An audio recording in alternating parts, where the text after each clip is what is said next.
सांगली जिल्ह्यातील 65 गुन्ह्यांमधील तब्बल 2,15,00,000चे अंमली पदार्थ जाळून नष्ट. सांगली जिल्हा पोलीस दलाने अंमली पदार्थांविरोधात कारवाई महत्त्वाचे पाऊल उचलत जिल्ह्यातील 17 पोलीस ठाण्यांमध्ये दाखल असलेल्या 65 गुन्ह्यांमधील तब्बल 2,15,00,000 रुपयांचा अंमली पदार्थांचा मुद्देमाल नियमानुसार जाळून नष्ट केला.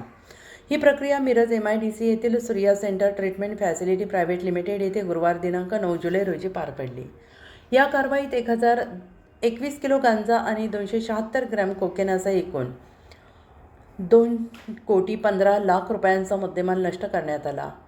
हा मुद्देमाल सांगली जिल्ह्यातील विविध 17 पोलीस ठाण्यांमधील NDPS ॲक्ट 1985 अंतर्गत लागवड, वाहतूक, विक्री, सेवनाशी संबंधित गुन्ह्यांमध्ये जप्त करण्यात आला.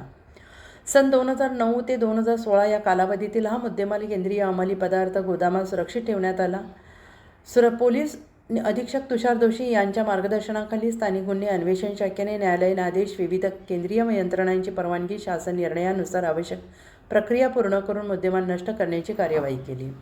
अंमली पदार्थ मुद्देमाल नाश समितीचे अध्यक्ष पोलीस अधीक्षक तुषार दोशी, सदस्य अप्पर पोलीस अधीक्षक कल्पना बारवकर, पोलीस उपअधीक्षक गजानन सरगर, स्थानिक गुन्हे अन्वेषण शाखेचे पोलीस निरीक्षक संजीव झाडे, रासायनिक विश्लेषक, वैधमापनशास्त्र विभाग, महाराष्ट्र प्रदूषण नियंत्रण मंडळाचे अधिकारी तसेच संबंधित पोलीस अधिकारी कर्मचारी यांच्या उपस्थितीत ही प्रक्रिया पार पडली.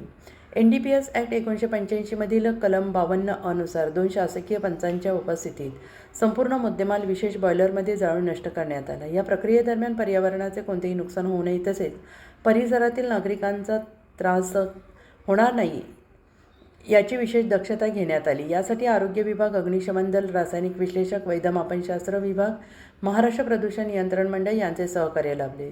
संपूर्ण प्रक्रिया सुरक्षित, पारदर्शक पद्धतीने पार पडलेली असून अंमली पदार्थांविरोधात कारवाई अधिक प्रभावी करण्यासाठी सांगली जिल्हा पोलीस दल कटिबद्ध असल्याचा संदेश या उपक्रमातून देण्यात आला.